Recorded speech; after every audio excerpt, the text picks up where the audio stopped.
Hello mga ka-survey. Ngayon, susubukan naman natin ang multi-lot adjustment. Open ko yung projects. So meron na ako na-prepare dito na multi-lot adjustment.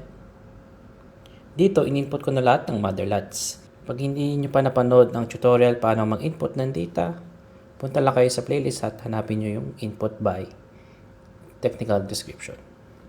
So punta tayo sa overview, mother lot. Sa mother lot. And then dito sa left side may makikita kayong settings icon. I-press natin yung multi-lot adjustment. So dito may mapapansin kayo sa baba. Check bearing. Ibig sabihin daw si lot 4 ng line 621, which is ito ata. Hindi yan. Ito nga.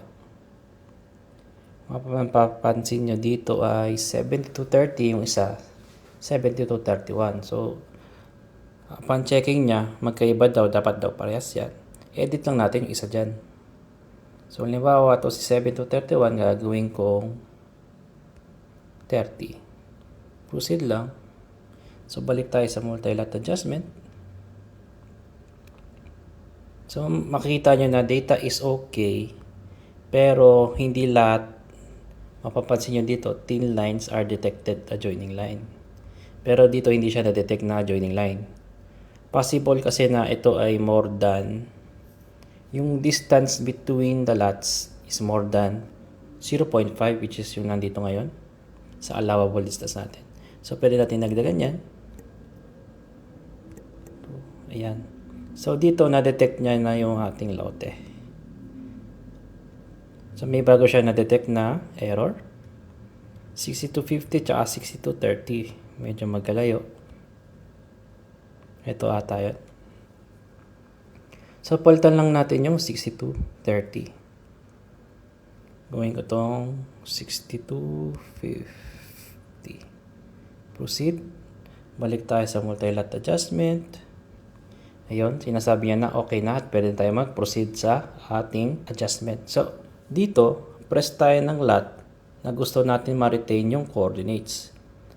Halimbawa, ito, siya yung nasa gitna, siya rin yung pinakamalaki yung area. Siya yung ma-retain yung coordinates. So, lahat ng adjoining lots or other lots, dun siya mag-project or dun siya mag-move. Once na makaselect na tayo ng base lot, press lang natin yung adjust. So, mapapansin nyo dito na wala na yung overlapping.